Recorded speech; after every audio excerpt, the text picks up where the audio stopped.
est le coordonnateur principal des opérations, de toutes les activités que nous avons faites. C'est lui qui, à mon absence, vers qui vous devez diriger toutes les doléances et qui sera là pour coordonner l'ensemble des activités. Et c'est donné par Serge Ayouchou, qui est très absent, qui est le chef d'équipe Sénégal. Et à cette équipe-là, certainement va se joindre une dame, que moi-même je ne connais pas personnellement, mais qui est le chef de projet Sénégal. Une dame qui viendra de la Côte d'Ivoire. Donc, Emmanuel, il faudra déjà penser à cette pratique-là, de temps en temps, pour vous constater et prévenir. Et nous, moi ou mes collègues de Bruxelles sont les bienvenus. Bon, pour les aspects matériels, notamment le réconditionnement. Kone est le coordonnateur là-bas. Et dans son équipe, à tout moment, il a Patrick, il a Jolie, il a Denis et il a Christian. Donc vous là, pour l'activité de réconditionnement qui va commencer là, nous tous on vous attend. C'est vous qui allez nous aider, nous dire que vous allez faire ceci, vous allez faire ça. C'est vous qui devez organiser ça. Les aspects logiciels, coordonnés par Dieudonné. On a mis Dieudonné parce qu'il a quand même un background assez solide dans le PRS et les softs en général. Qui sera aidé dans cette tâche par... On saura dans la vidéo que tu manges toujours. On saura dans la vidéo que tu manges toujours. Vous devez penser à avoir réfléchir parfois ensemble sur les solutions sophistiquées que nous avons parce qu'il y a beaucoup de travail. Karl va venir, donc il aura aussi du travail à faire avec vous. Ce n'est pas exclu d'associer les autres, hein, parce qu'il y a aussi des gens avec des compétences. Les aspects logistiques et le secrétariat technique pendant les activités de reconditionnement et de formation.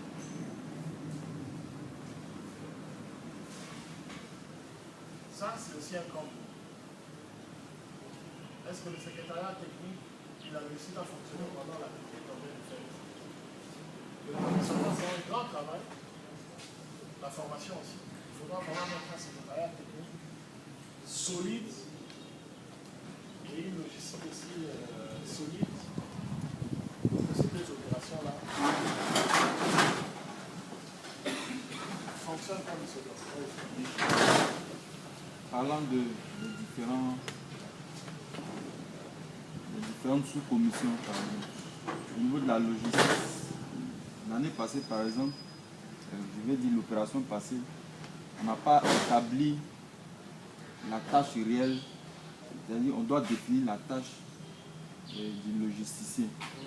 Parce que parfois, par exemple, on a eu beaucoup de difficultés après les reconditionnements. Nous, on était plutôt occupés à superviser, voir si les kits sont bien reconditionnés. Et à la fin de la journée, on ne sait pas combien de kits ont été reconditionnés. On n'a pas vraiment un point exact.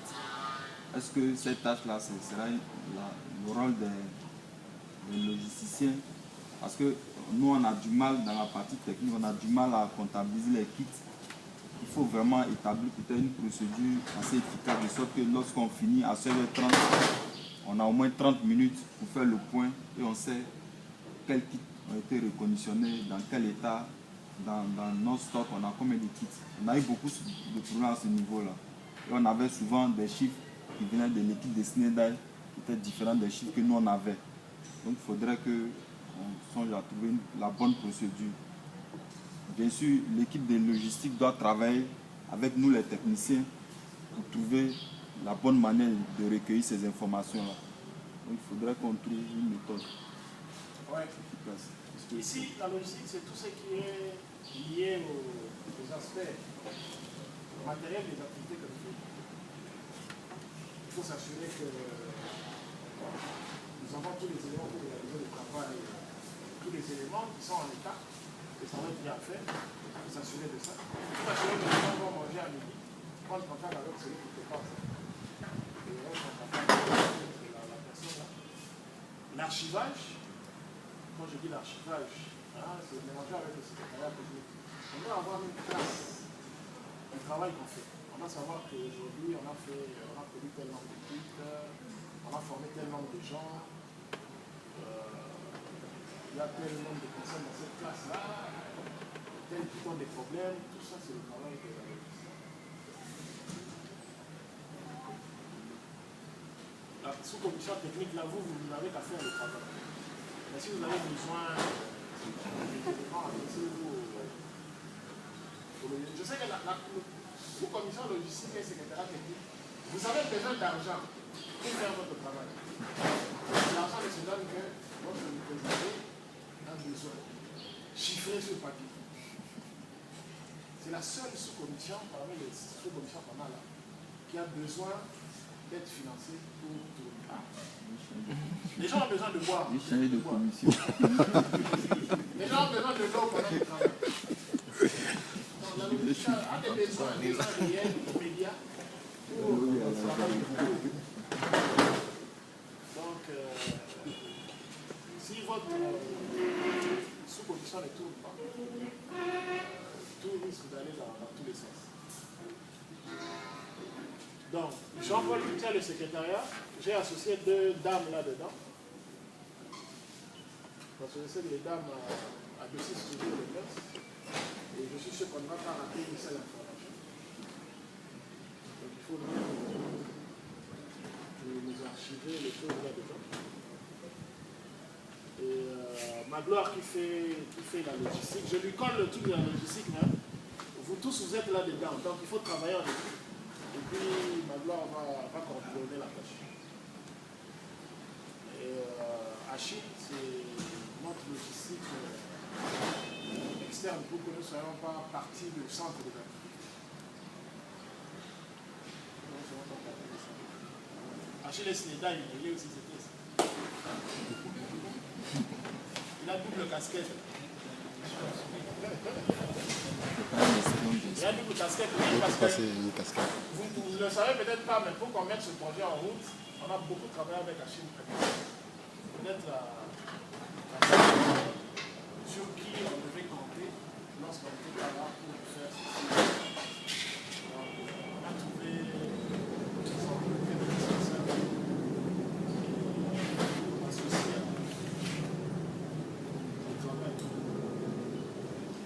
Télécoupe électrogène. Il y a un travail qui a été fait sur les coupes. Jusque-là, c'est pas clair. J'ai eu une réunion très importante à 16h ici, à propos du groupe. Moi, je suis dans la logique. Quand j'ai vu le rapport groupe fait là, la logique est peut-être trop forte, mais je me suis dit, tout l'argent qu'on va dépenser pour acheter les pièces ici, on ne peut pas faire ça des fois. Les gens sont peut-être pas dans cette logique. Les gens veulent acheter des pièces, mais je crois qu'on n'a pas pu allumer les groupes ici. Non, non. Donc, je suis dans cette logique-là, acheter des groupes. Je crois qu'on va me donner pour nous éviter d'aller encore débattre ou casser les bras avec ces groupes-là. Donc, Papa Sylvain va... Il y a normalement des mécaniciens qui le font. Hein, on a besoin d'un expert pour nous assurer, avec l'assistance d'un ami, que les choses se déroulent comme il se doit.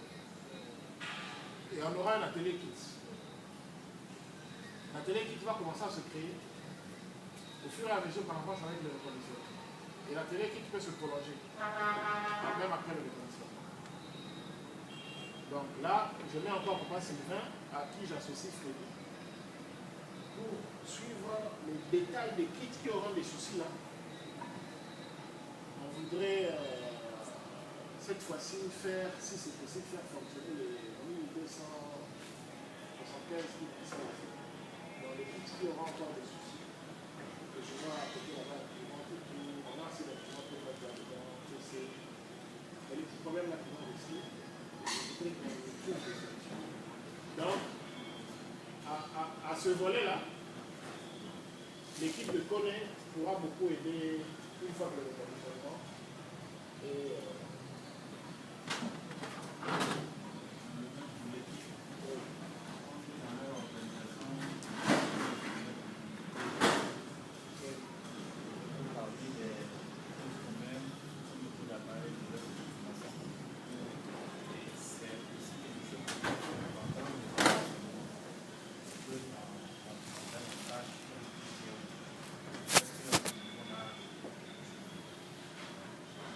prévu, mais on a des étiquettes qu'on avait mis la fois passée sur tous les kits sont étiquetés, sans exception. Un connaît, avant que je me trompe. Oui. On a donné un numéro à chaque kit la fois passée. C'est les étiquettes avec les 3 brillants. Oui. Donc je pense qu'on peut utiliser ces numéros-là. Ah, est-ce que j'ai demandé un lecteur pour pas lui? On avait ici, hein? On avait ça la fois passée. On avait quelques jours. Oui. C'est le futur président de la Côte d'Ivoire. Je ne pas qu'il vive longtemps. L'ancien fichier d'équipe. Enfin, le président d'une association. Ça nous fait un peu moins de kits par rapport au nouveau kit qui va arriver. Ceux-ci ne sont que 1275. Donc je vois que c'est plus facile de créer un autre fichier Excel dans lequel on va suivre. C'est un élément important. Lorsqu'on va classer les kits bon, ça sera bien qu'on les suive avec leur numéro. Et puis pour la formation,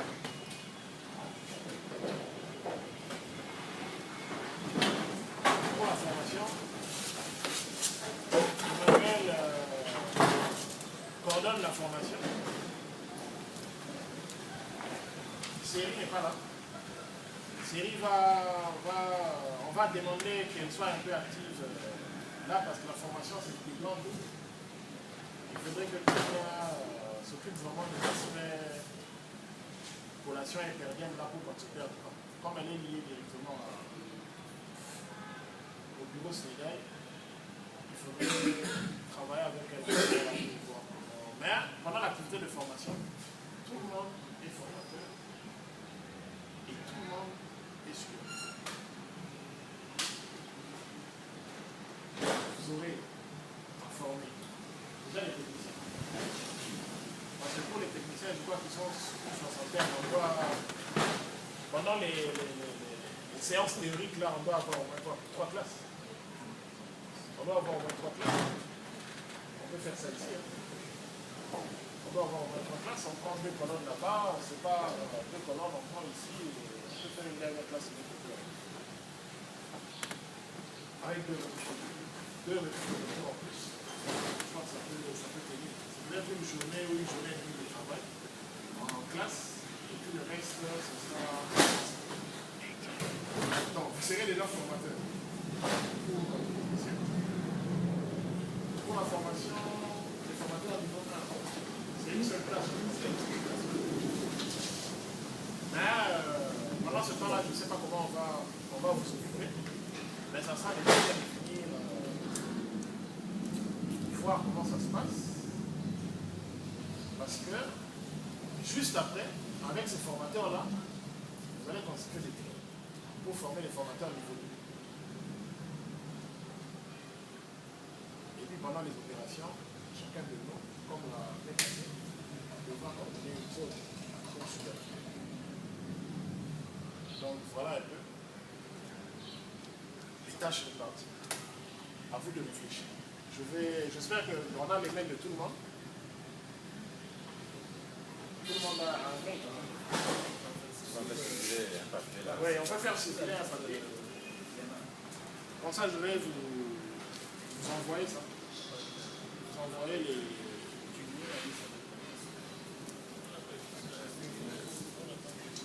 On n'a pas prévu sous la liste de présence. Non. Ici, on va changer de liste. On peut prendre une autre liste. La liste où il y avait les numéros, là, il y avait les mêmes. Ah non, certains ont écrit entre l'espace qui mettent leur... Donc ils seront les mêmes.